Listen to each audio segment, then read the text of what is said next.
Instagram. We'll get started in just a moment. So good evening and welcome to this live with myself, Saj Hussain. I'm here every Monday evening at 8:30 p.m. for about half an hour to answer your questions around property investing. I've been investing in property for about 15 years. I've been in business for about 30 years, but over the last 15 years, focused on property and built up a huge amount of knowledge and experience. I'm here really to share my knowledge and experience with you to ultimately help you get further faster in your property investing journey. So we're streaming live across a number of different platforms, which is Facebook, LinkedIn, YouTube, Instagram, Twitter. So whichever platform you're watching on right now, and if you've got a question around property investing you'd like me to answer, make sure you put it in the comment section and we'll pick them up in the order that they appear and answer those. But first of all, just let me know you can hear me okay. Just say a quick hi in the comment section so I know that you can see and hear me loud and clear. Trying a few different things with the tech at the moment, just trying to find which is the best solution, experimenting a little bit. So just let me know you can see and hear me okay. Now, with regards to your questions, whatever questions you have, so a quick hands up first. I don't know everything there is to know about property. So just being completely open and honest, but I've got a lot of experience, which I'm more than happy to share. If a question I can't answer, I'll just say, look, it's something that I don't have the knowledge around. So let me know that you can hear me. So I'm getting a couple of highs here on different platforms, which is fantastic. So we're in interesting times right now. I've just finished a call with my inner circle mentoring group, which I normally do before this session on a Monday evening.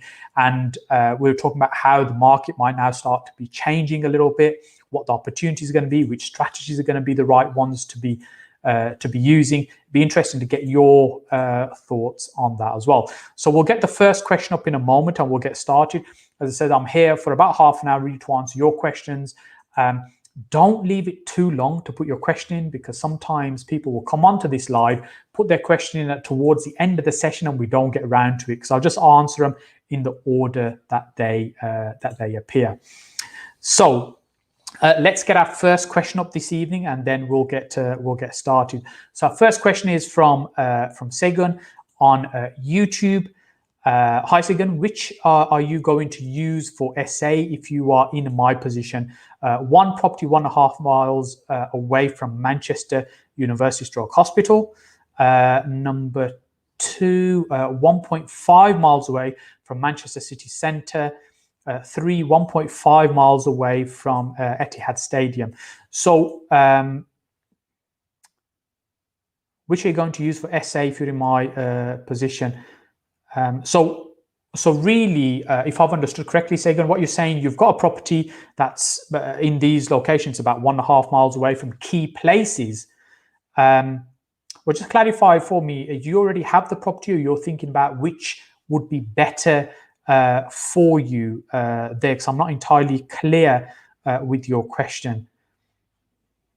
So maybe if you can pop that in there and I'll come back to that in a second, just see if you can see that any reply from Sigan there in a moment.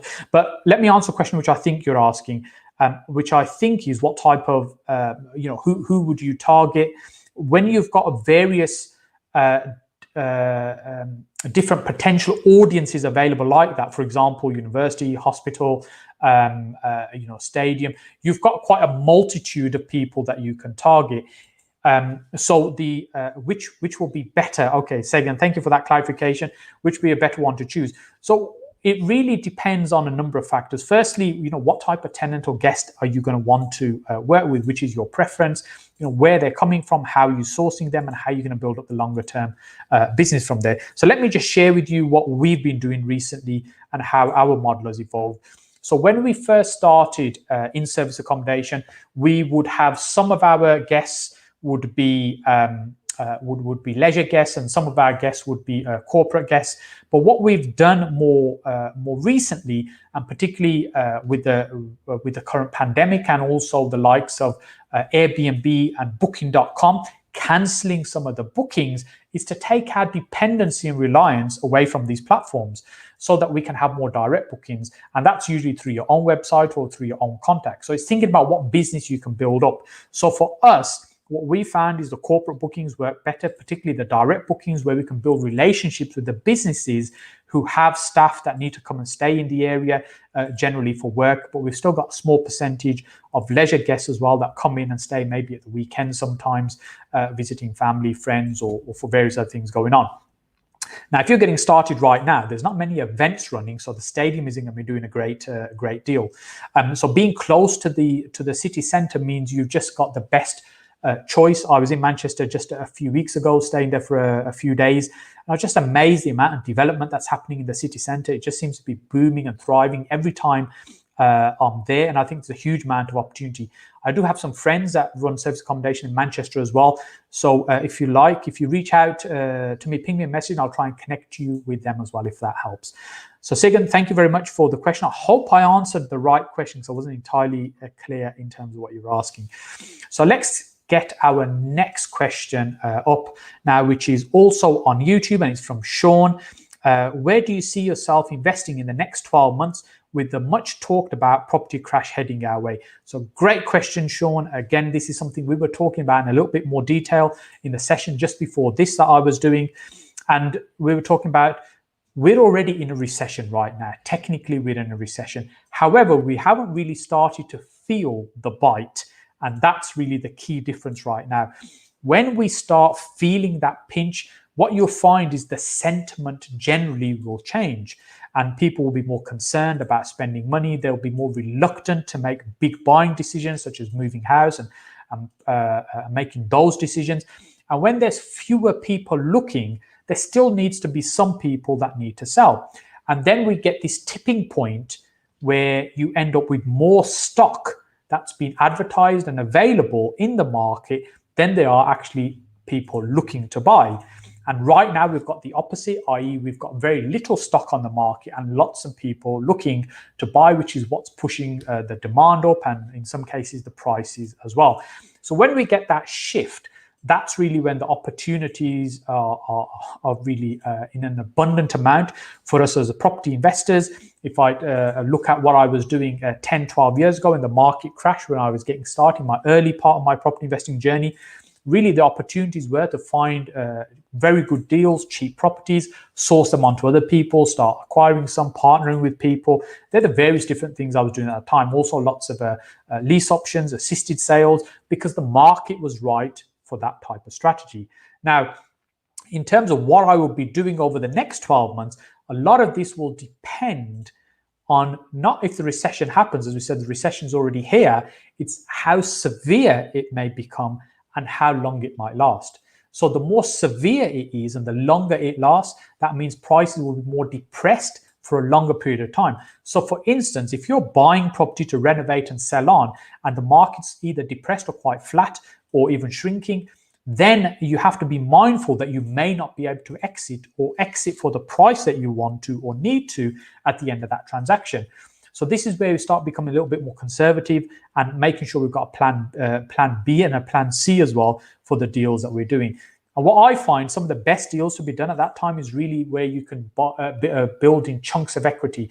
So for example, if there's very few people buying, there'll always be some people that really need to sell. And if they've got a problematic property, or there's some issues or complex transaction or something, there can be some of the best opportunities that you will pick up. And if you can structure those deals, you understand how to resolve some of the issues and problems around the property or their particular circumstances to be able to structure that deal. They can be the best deals in terms of the biggest discount you'll get off the market value. Now, if the prices are falling anyway, let's say there's a 10% drop in the market price, and you're buying a property that's 20% below market value. So you're not buying at 80,000, you're first getting 90,000 as the market price, then you're getting 20,000 or 20% off that. That's the price that you're buying at. So quite a significant discount of what might be the price today. And prices will then recover when we're going forward, whether it's a year, 2 years, 3 years, 4 years, the market will recover. It does, and that's just the way it works. And you'll be sitting on quite a bit of equity, whether you choose to sell at that time or remortgage. So I think that's one of the best strategies to follow when there's a recessionary time on. Is really acquiring very, very good deals rather than just just good deals. So I hope that helps. So we'll get the next question up on screen in just a moment. So our next question is from Hope. Hope you like it, Huli. I think I got that right. On YouTube, hi Saj, what's the best way to find a plot of land for sale to do development? And also, would you recommend buying land with planning permission on it? So that's a great question. Now, it depends. Oh, there's a little bit more. Trying to get planning permission yourself with the landowner's permission. Okay, so it's quite a few things there. Let's try and break that down a little bit. So firstly, it comes down to your experience of developing. So if you're looking for something that's already got planning permission, it's much easier to get started. The risk has been taken away. Much of the risk that's involved around planning has been removed. So if you look at a plot of land with no planning and an identical one with planning, you find that the one with planning is worth significantly more. Why is that? Because somebody's gone through the pain of getting that planning approval, and then the seller is now looking for a premium to essentially make a profit when selling that land. So you're paying that premium when you're buying land with planning. But of course, it means that you can just get started pretty much straight away. Of course, you need to be mindful when you are buying with planning that you fully understand what that means, because sometimes there can be conditions attached to the planning that means that it could take either quite a bit of time or can cause some challenges around your build. So make sure you understand any conditions that might be attached to the planning approval. But let's assume that's all good. It means you get a contractor on site and you can start building, whether you're building yourself or you're getting a contractor in or project managing, however you're doing it.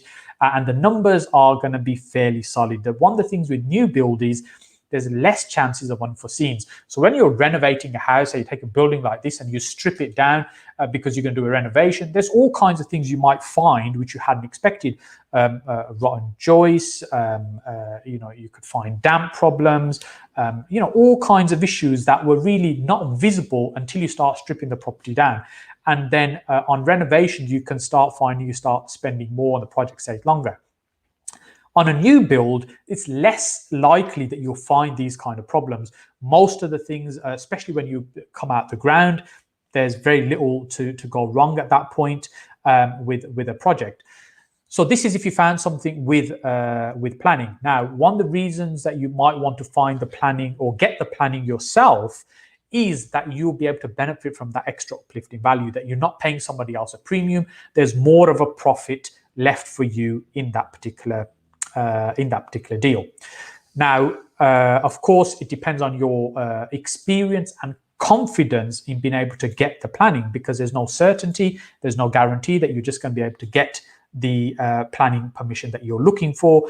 For example, you might be looking for a pair of semi-detached houses that are, say, 4 bedrooms each, and what you end up with is 1 2-bedroom house. That might be very different from what you were expecting to what you may end up with on that site. So, of course, you've got to be able to go through that process and the time frame involved, because it isn't necessarily going to be turned around in a few weeks' time.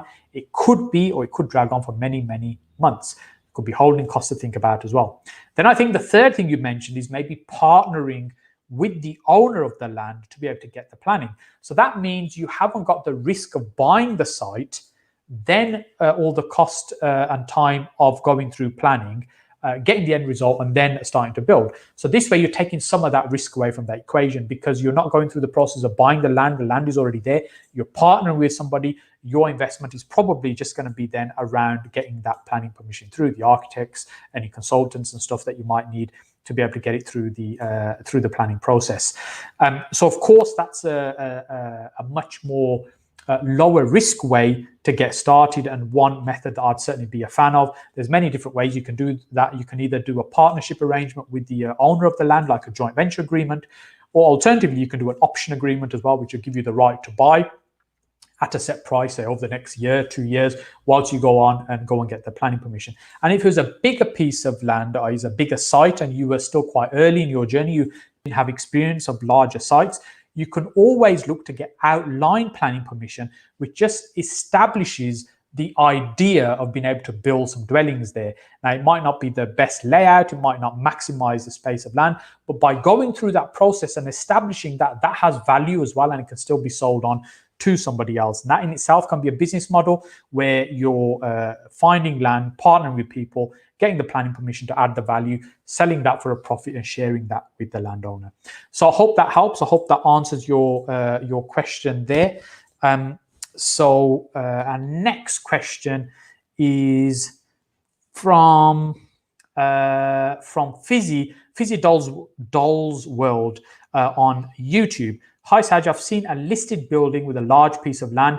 Before purchase, which department best to contact to get info on what development or changes they would allow?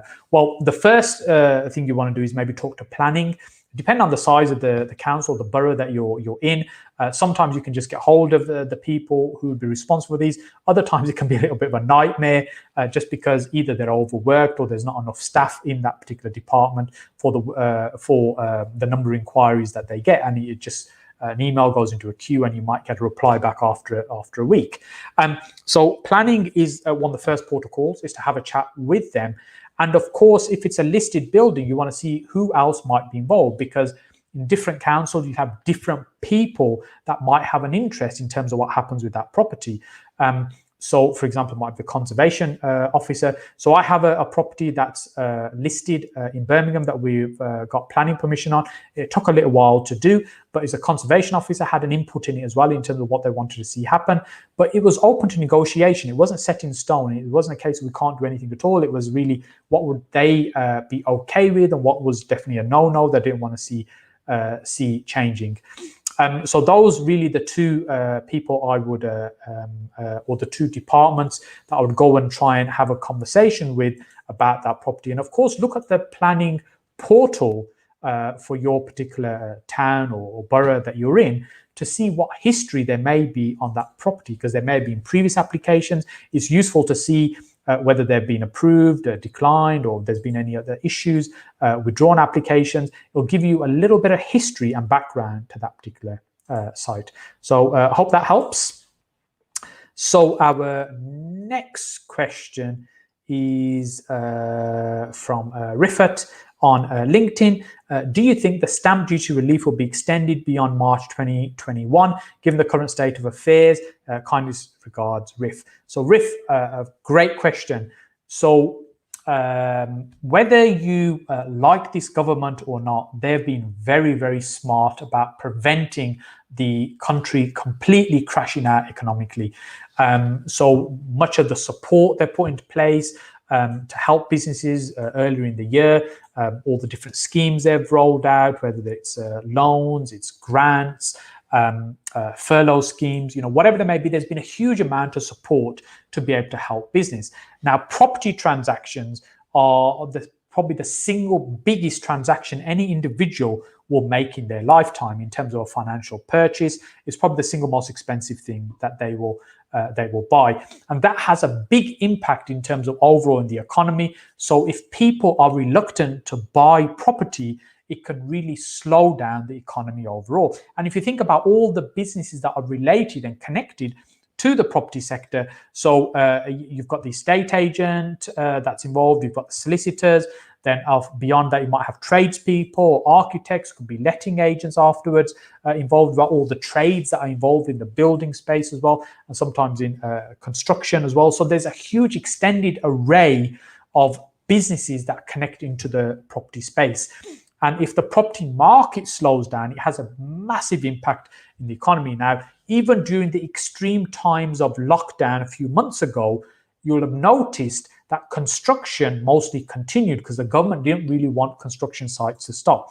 Although there were other challenges around trying to get material and everything else, but that was a different problem. But the government wanted to encourage and continue that construction work because they recognized the importance of the property market overall within the economy. Now, introducing the stamp duty relief or holiday or whatever you want to call it, that they've introduced up until March 2021. Essentially, what they're saying is, look, we're going to reduce your stamp duty and give you a little bit more money to play with, because what they want to do in a time like this, they want to encourage spending. So, for example, if the government's providing all this support and let's say you're furloughed, you're sitting at home, you're getting maybe 70, 80% of your salary, you've got much fewer expenses than you would have had before. There's no travel to work, there's no food that you would be getting at work and stuff. Whatever it might be, your expenses might be much lower. You're not going out as much. You're not going to the restaurants, cinemas, gym, pubs, whatever it might be. So the overall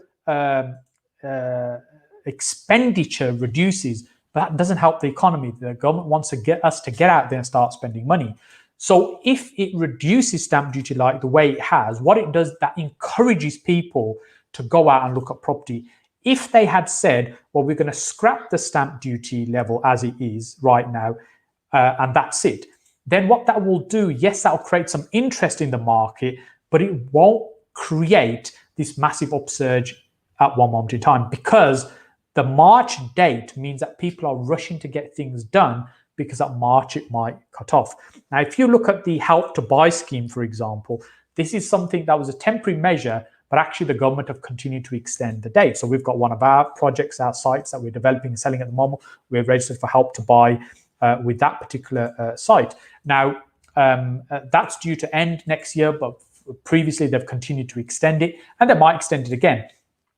So my very long-winded answer to your question is, I believe that the government has probably got quite a few more things up its sleeve to potentially support the economy and the property market. So, for instance, one of the things I mentioned recently is the possibility of 95% mortgages for first-time buyers, and that, of course, will stimulate the market from the lower end of the property market and all the way up for people that are first-time buyers, second-time buyers, etc., etc. And so, when there's more activity from the first-time buyer market, everything above benefits as well, because everybody moves up the chain. So I think they have got some interesting things up their sleeve, and I think it's very likely that it could increase. I wouldn't want to say it's definitely going to happen, but I think the government has got a few tricks up their sleeve in terms of what they plan to do to keep the housing market moving, which is where 6 months ago I would have said we're heading for a massive crash next year the way things are going right now. But as the government has started to introduce more of these things, I'm thinking, well, actually, they're probably going to prevent a complete market crash by introducing some of the things that they've got in mind. So I hope that helps, and I hope that answers your question, Riff. The next question we have is also on LinkedIn from Jonathan. Saj, do you believe one should store cash till late 2021 for auction sites to grab BMV, then Rightmove, Zoopla from the COVID-19 impact? So, Jonathan, I guess we've talked around this a little bit. The reality is none of us really know what's going to happen over the next 12 months. Is the market going to crash out completely? Is there going to be a little bit of a slowdown? As I was just explaining with the last question, there's many things that the government can do to completely change the direction of the property market, should they want to. So, for example, let's just pick up on that 95% mortgages again. So at the moment, the Help to Buy scheme is a similar kind of thing where you put a very small deposit down, the government will loan you the rest of the deposit, and you get a traditional mortgage. You can buy a new build property. And yes, that keeps the new build market moving, but not everybody necessarily wants to buy a new build property or can afford to buy a new build property. A 95% mortgage for first-time buyers, however, means that they're not restricted to new builds. They can go and purchase a regular 2-bedroom, 100-year-old Victorian property, for example. What that will mean is that there'll be much more movement from the first-time buyers in that marketplace. And of course, when there's more people looking than there is availability of stock, that pushes prices up. Simple supply and demand. So, if it just, for example, that one thing could move the market in a way that actually prevents there being a crash. So yes, in one way you could be hoarding cash, because in times of recession, cash is king. You could be sitting on that cash, poised to be able to benefit from those opportunities. But the reality is there is no certainty that the market is completely going to crash out. And if that doesn't happen, you may be waiting around and actually not have any opportunities to benefit from. However, what I think we should be doing right now is being aware that we're going through a change. The market is going to change. It's going to evolve. That we know for sure. But we don't know which way it's going to go right now. So we should be prepared that if the market changes, that it doesn't negatively impact us too much. So the strategies that we're looking at right now, you might not be getting 25, 30% discounted property, but you could still be picking up relatively good deals at the moment. However, I am looking at deals right now, but rather than looking at good deals, I'm looking for exceptionally good deals. So what that means is I'm trying to building a little bit of a cushion that if the market changes next year, we're still going to be in a very good position. And I think that's what I could probably say there, Jonathan, is rather than just sitting on the cash and waiting, you still look at the market, you look at what's going on. But when you are doing deals and transactions now, be mindful that the market might be different and how that might impact you, and make sure you cushion yourself against that. So our next question is from Adam on YouTube. Is service accommodation dead? Great question there, Adam. I did a YouTube video on this recently. In fact, if you're not on our YouTube channel, make sure you jump on that. It's The Saj Hussain. You can also connect with me on my various social media platforms on Facebook, Instagram, Twitter. It's all The Saj Hussain, but if you're on LinkedIn, it's Saj Hussain. But I'm sure you can find me relatively easy. Make sure you connect with me on the different platforms. But what I was going to say is I've got quite a few videos on YouTube that you'll probably find useful and helpful. Make sure you subscribe to the channel as well, so you're getting all these great videos that I'm doing every week, 2 or 3 videos I'm doing every week right now. I did one recently on service accommodation and how our model has evolved. So service accommodation, I certainly don't believe is dead. However, I believe that it has evolved from what it was. So we've been involved in service accommodation probably just under 2 years now. And prior to that, I used to coach and mentor somebody who had quite a significant service accommodation business and who had been doing it for a very, very long time, probably way longer than most people in this country. Now, I wasn't mentoring him on his service accommodation business. He was way more experienced in service accommodation than I am.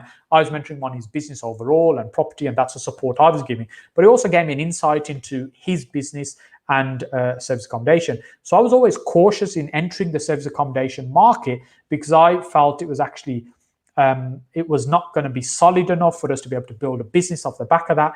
It's only when we got comfortable in terms of finding a specific model and a type of property that we really started focusing on that. And then, of course, the market changed earlier this year. And I touched on it a little bit earlier in this session, that what we've done in our service accommodation business is really transitioned primarily into direct bookings with corporates. And what that means is, so we focus on the bigger companies who have staff that they need to send into the area. So there's a lot of huge employers in Birmingham. Your Jaguar Land Rovers, Cadbury's, the council itself. There's a huge number of large employers in Birmingham. And so they'll have staff that they come into the area. They're only going to be there for a short period of time on contract, a few weeks, a month or two or whatever, or sometimes just, a few days. And so if we can provide accommodation to them and then we're their port of call rather than the hotels, for instance, that's what we find is the best business model for us. Now, we might not get the highest profit from doing business with them, but what we do get is the certainty of continued business from them and not having the reliance on the platforms. So the reason people would say something like, is service accommodation dead or service accommodation is dead, is because if you think about the leisure market, most people have not been able to travel during lockdown. So the people that had holiday homes within the UK really struggled because there was no bookings. People were locked down and not able to get out to those places. However, they'll have bounced back. When we talk about different types of bounce back, that's quite a bit of a V, where their bookings just dropped off and now they've kind of shot back up again because there's a huge increase in staycations, people maybe not traveling abroad. Like, for example, I usually take quite a few holidays overseas each year. And this year I've not even been on a plane, and I don't expect I will be on any flights this year. So there'll be many people like that will think, well, actually, we don't want to go away. We'll stay somewhere local and still have a little bit of a break. So the market's evolved. It's changing from what it was to what it used to be. And it may be over the next couple of years or so, many more people continue to stay. But then, of course, there's a segment of the leisure market which is not necessarily holidaying, but it could be, for example, events. So we've got the NEC Arena in Birmingham and various other venues as well, huge venues where people come to for concerts, shows, various other things. But none of those have been happening. They've been completely shut down. So if you were reliant on that type of guest, then of course your business is in a little bit of trouble. So I think the simple answer about is service accommodation dead? I certainly don't believe it is. I think it's evolved, and to survive in any business, you need to adapt as the market adapts. And one of the things I learned very early on in property, and you hear me say this quite often, is the only certainty in property is constant change. It's always evolving, it's adapting, and we need to evolve and adapt with the market and make sure we don't get set in our ways. That doesn't mean we're constantly doing 180-degree pivots every few months or every year, but what it does mean is we gradually evolve. As the market evolves, it changes, we adapt and we evolve our business model. So I hope that helps with that. So our next question is, actually, I'm just looking at time.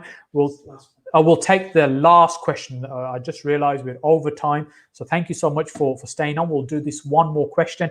I said we're here every Monday evening at 8:30 p.m. I'm here for half an hour to answer your questions. Make sure you get your question in nice and early, so that we get it answered. Make sure you connect with me on the various social media platforms as well, and also ensure you subscribe to my YouTube channel, where you've got lots of great videos every week there as well. So this question is from Manny on Facebook. What's the best way you would select a builder or single contractor to do a refurb for you, or do you normally provide any materials for those refurbs? So Manny, I can share my experience with you there. So when I first started, what I was trying to do was save money on these projects. So I would hire the individual trades in, the electrician, the carpenter, the plumber, etc., etc. And then I would say to them, right, I'm going to pay you for your time, and I'll get the materials in and I'll manage all these people. And very quickly, I was tearing my hair out, and all this hair started to turn white with the stress of trying to do that. And I'm not saying it's not possible. It's just that I wasn't cut out for managing all these trades, and them running me around ragged about, you need to go and get this materials, or you need to get this, or I can't do this plumbing because the electrician hasn't sorted that out. You need to get him back to do this first. I can't get the electrician back because they're gone off on another job. It's just a complete nightmare trying to manage those particular sites. You know, I did that for a little while in terms of the project in that way, and I thought, look, there's going to be a better way to do this. And in the end, what I started doing is finding contractors, building contractors who would take on the whole job. Yes, it did mean that I was paying more for that than if I had done it myself and save some money. But the reality is, you know, unless you're prepared to run around and source those materials at the best possible rates and manage all those guys that are on the job, that you know, that's going to be the way to save money. And if you don't really want all that hassle, which is the way I looked at it, you know, I'd rather if somebody came in and could do this job, and I just need you to oversee that they're doing that and they're doing that well, it means it frees me up to be able to go out and look for other deals, other opportunities, and keep growing the business. So that's how I transition from project managing everything on a hands-on basis. The reality is, you know, I'm not a handy person. You know, these hands don't like hard work. So, you know, I'm not going to be on a building site doing the work. It was just managing everybody else and trying to help out. And I found my role was going to be better just managing the contractor rather than all the individual trades. So then the question leads on to, how do you find a contractor? This is, I see, probably one of the biggest challenges people face. It's because I believe there are lots of good contractors out there. There's also lots of bad ones as well. And often the good ones are the ones that quietly get on with what they're doing. They're working for a few people, or they're constantly busy. They're many, many weeks ahead. They're booked in terms of trying to get hold of them. And the ones that have the bad reputation are the ones that we hear about time and time again. So if you like, the bad ones are more noisier. We hear more about them rather than the good ones that we hear less about. But there's probably just as many good ones as there are bad ones out there. So where do we start with that? And I think the best place to start is really with recommendations. Is speaking to people who've already somebody you know that they may have done work for. You're looking at the quality of their work as well, and you're looking at jobs that they're currently doing at the moment. You know, what kind of experience they have, what's the size of their team, and really what's the size of job that you're looking to give them. So if it's a single house, you know, if you've got, generally speaking, tends to be one person who's a skilled trade. There might be a carpenter, a bricklayer, electrician, and then they've just built their team up over time to become a whole, if you like, a full service build team where they can do all the various different things in a single house for you.